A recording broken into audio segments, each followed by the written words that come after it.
अभिनेत्री शेफाली जरीवालच्या आकस्मिक निधनाने संपूर्ण मनोरंजन विश्वावर शोककळा पसरली आहे. 42व्या वर्षी तिने अखेरचा श्वास घेतला.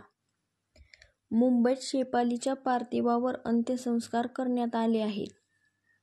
शेफालीचे कुटुंबीय व तिच्या इंडस्ट्रीतील मित्रमंडळींनी साश्रू नयनांनी तिला अखेरचा निरोप दिला. मुंबई पोलिसांना शेफालीच्या निधनाची बातमी मध्यरात्री शुक्रवार 27 जूनला मिळाली होती.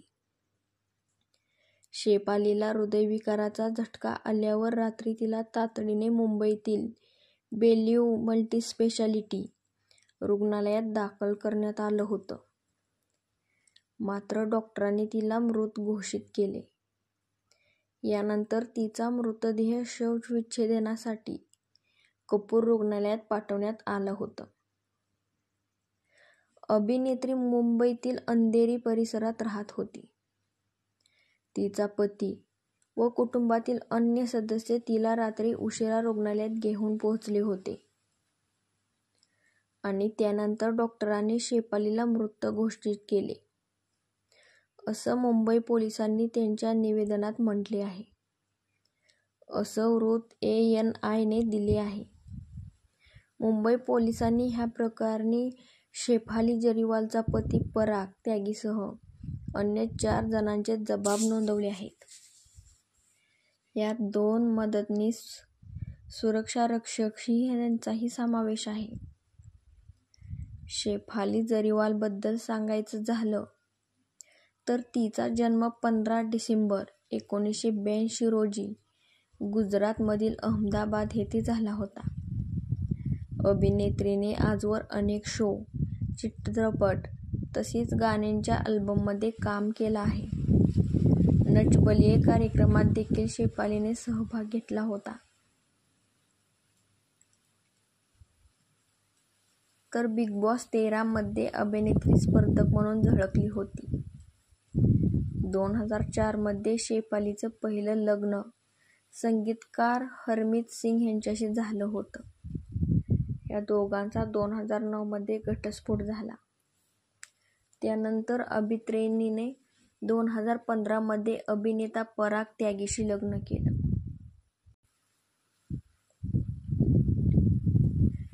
शेफाली जरीवालच्या निधनाने संपूर्ण मनोरंजन सृष्टीला धक्का बसला आहे.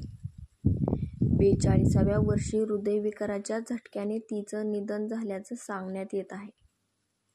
मात्र पोलिसांनी तिचा मृतदेह शवविच्छेदनासाठी पाठवला असल्याची माहिती माध्यमांना दिली आहे. शेफालीच्या निधनानंतर सोशल मीडियावर तिचा जुना व्हिडिओ व्हायरल होत आहे. शेफाली 2002 मध्ये प्रदर्शित झालेल्या काटा लगा गाण्यामुळे सर्वत्र चर्चेत आली होती. या म्युझिक व्हिडिओमुळे तिला खूप प्रसिद्धी मिळाली. तुला काटा लगा गर्ल या टॅगचा कंटाळा येतो का, असं विचारण्यात आलं होतं. यावर शेफालीने हसत हसत उत्तर दिलं होतं, मला कधीच काटा लगा गर्ल ह्या टॅगचा कंटाळा येणार नाही. कारण ही ओळख मला खूप आवडते. मी मरेपर्यंत, माझ्या शेवटच्या श्वासापर्यंत मला काटा लगा गर्ल या नावाने ओळखलं जावं हीच माझी मनापासून इच्छा आहे. अशा भावना अभिनेत्रीने व्यक्त केल्या होत्या. मात्र निधनानंतरही शेफालीची एक इच्छा अपूर्ण राहिली आहे. शेफालीच्या जरीवालच्या लग्नाला 11 वर्षे झाली होती, पण तिला बाळ नव्हतं. त्यामुळेच तिला एका मुलीला दत्तक घ्यायचं होतं. याचा उल्लेख तिने बिग बॉस 13 मध्ये देखील केला होता. यासाठी प्रक्रिया सुद्धा सुरू होती. मात्र शेफालीची ही इच्छा आता अपूर्ण राहिली आहे. शेफालीचं शुक्रवारी मध्यरात्री निधन झालं. अनेक टीव्ही सेलिब्रिटींनी शेफालीच्या निधनावर शोक व्यक्त केला आहे. काम्या पंजाबी, रश्मी देसाई, मिका सिंग, अली गोनी आणि दिव्यांका त्रिपाठीसह अनेक सेलिब्रिटींनी अभिनेत्रीला पोस्ट शेअर करत श्रद्धांजली वाहिली आहे. दरम्यान शेफालीच्या निवासस्थानी मुंबई पोलिसांचे पथक आणि फॉरेन्सिक टीम पोहोचली असून ह्या प्रकरणी पुढील तपास सुरू असल्याची माहिती पोलिसांनी दिली आहे. हृदयविकाराचा झटका आल्यावर रात्री तिला तातडीने मुंबईतील बेलव्यू मल्टी स्पेशालिस्ट रुग्णालयात दाखल करण्यात आलं होतं. यानंतर डॉक्टरांनी तिला मृत घोषित केलं.